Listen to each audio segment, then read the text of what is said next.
بسم الله الرحمن الرحيم. يسألونك عن الخمر والميسر قل فيهما إثم كبير ومنافع للناس وإثمهما أكبر من نفعهما ويسألونك ماذا ينفقون قل العفو كذلك يبين الله لكم الآيات لعلكم تتذكرون في الدنيا والآخرة. ويسألونك عن اليتامى قل إصلاح لهم خير وإن تخالطوهم فإخوانكم والله يعلم المفسد من المصلح ولو شاء الله لأعنتكم إن الله عزيز حكيم.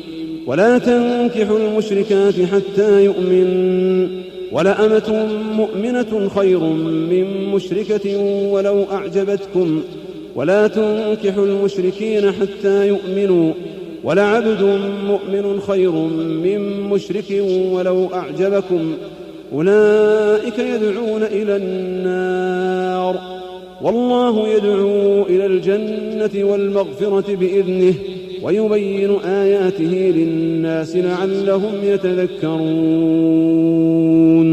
ويسألونك عن المحيض قل هو أذى فاعتزلوا النساء في المحيض ولا تقربوهن حتى يطهرن فإذا تطهرن فأتوهن من حيث أمركم الله إن الله يحب التوابين ويحب المتطهرين.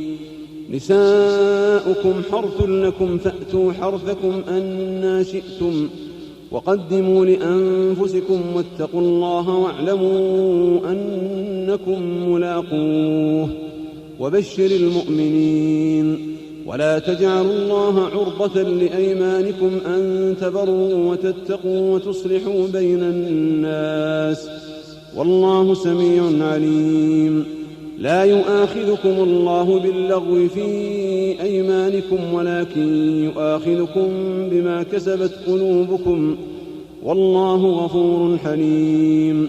للذين يؤلون من نسائهم تربص 4 أشهر فإن فاءوا فإن الله غفور رحيم.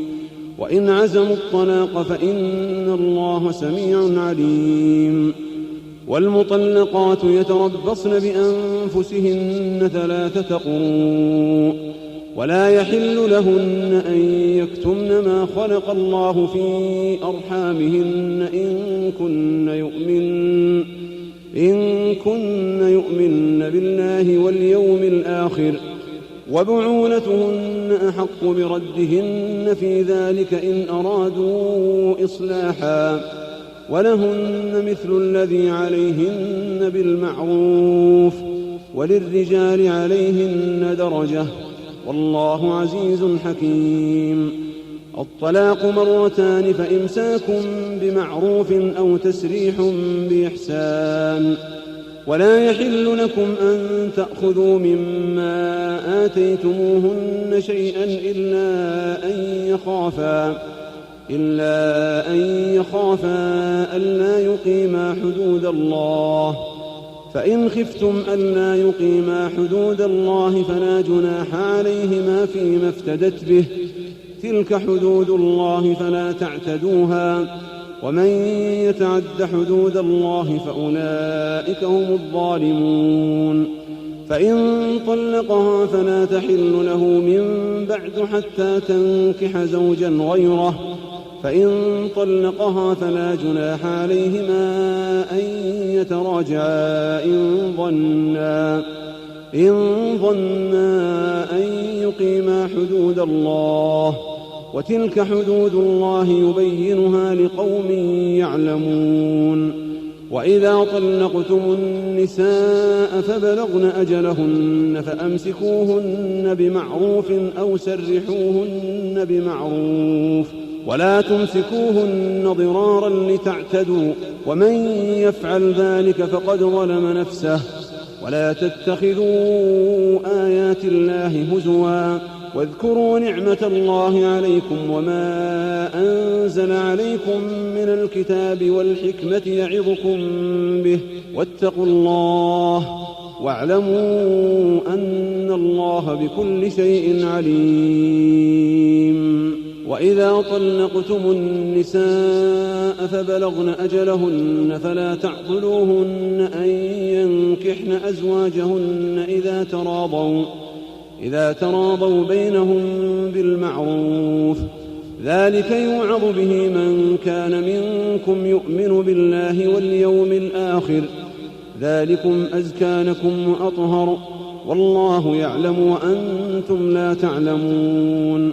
الوالدات يرضعن أولادهن حولين كاملين لمن أراد أن يتم الرضاعة، وعلى المولود له رزقهن وكسوتهن بالمعروف، لا تكلف نفس إلا وسعها، لا تضار والدة بولدها ولا مولود له بولده، وعلى الوارث مثل ذلك، فإن أرادا فصالا عن تراض منهما وتشاور فلا جناح عليهما. وإن أردتم أن تسترضعوا أولادكم فلا جناح عليكم إذا سلمتم ما آتيتم بالمعروف، واتقوا الله واعلموا أن الله بما تعملون بصير. والذين يتوفون منكم ويذرون أزواجا يتربصن بأنفسهن 4 أشهر و10، فإذا بلغن أجلهن فلا جناح عليكم فيما فعلن في أنفسهن بالمعروف، والله بما تعملون خبير. ولا جناح عليكم فيما عرضتم به من خطبة النساء أو أكننتم في أنفسكم، علم الله أنكم ستذكرونهن ولكن لا تواعدوهن سرا إلا أن تقولوا قولا معروفا، ولا تعزموا عقدة النكاح حتى يبلغ الكتاب أجله، واعلموا أن الله يعلم ما في أنفسكم فاحذروه، واعلموا أن الله غفور حليم. لا جناح عليكم إن طلقتم النساء ما لم تمسوهن أو تفرضوا لهن فريضة، ومتعوهن على الموسع قدره وعلى المقتر قدره متاعا بالمعروف، حقا على المحسنين. وإن طلقتموهن من قبل أن تمسوهن وقد فرضتم لهن فريضة فنصف ما فرضتم إلا أن يعفون أو يعفو الذي بيده عقدة النكاح، وأن تعفوا أقرب للتقوى، ولا تنسوا الفضل بينكم، إن الله بما تعملون بصير. حافظوا على الصلوات والصلاة الوسطى وقوموا لله قانتين. فإن خفتم فرجالا أو ركبانا، فإذا أمنتم فاذكروا الله كما علمكم ما لم تكونوا تعلمون.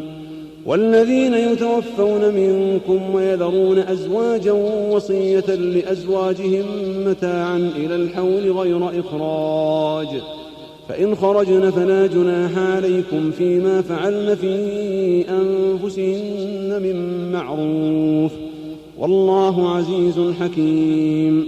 وللمطلقات متاع بالمعروف حقا على المتقين، كذلك يبين الله لكم آياته لعلكم تعقلون. ألم تر إلى الذين خرجوا من ديارهم وهم ألوف حذر الموت فقال لهم الله موتوا ثم أحياهم، إن الله لذو فضل على الناس ولكن أكثر الناس لا يشكرون.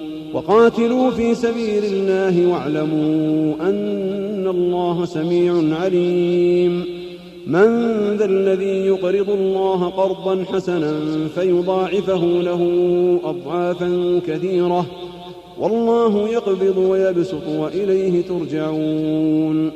ألم تر إلى الملأ من بني إسرائيل من بعد موسى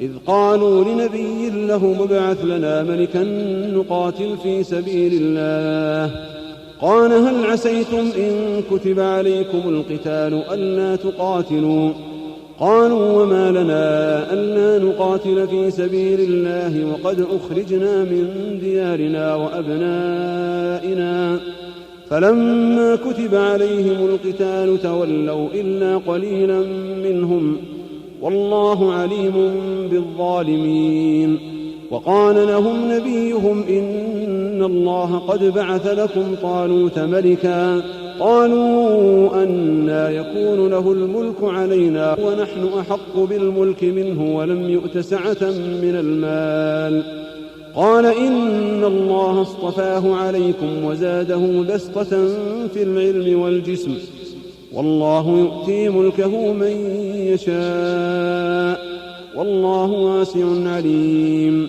وقال لهم نبيهم إن آية ملكه أن يأتيكم التابوت فيه سكينة من ربكم وبقية مما ترك آل موسى وآل هارون تحمله الملائكة إن في ذلك لآية لكم إن كنتم مؤمنين فلما فصل طالوت بالجنود قال إن الله مبتليكم بنهر فمن شرب منه فليس مني ومن لم يطعمه فإنه مني إلا من اغترف غرفة بيده فشربوا منه إلا قليلا منهم فلما جاوزه هو والذين آمنوا معه قالوا لا طاقة لنا اليوم بجالوت وجنوده قال الذين يظنون أنهم ملاقو الله كم من فئة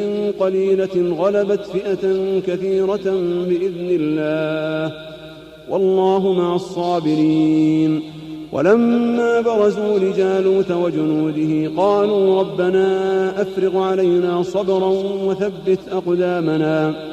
وثبت أقدامنا وانصرنا على القوم الكافرين فهزموهم بإذن الله وقتل داود جالوت وآتاه الله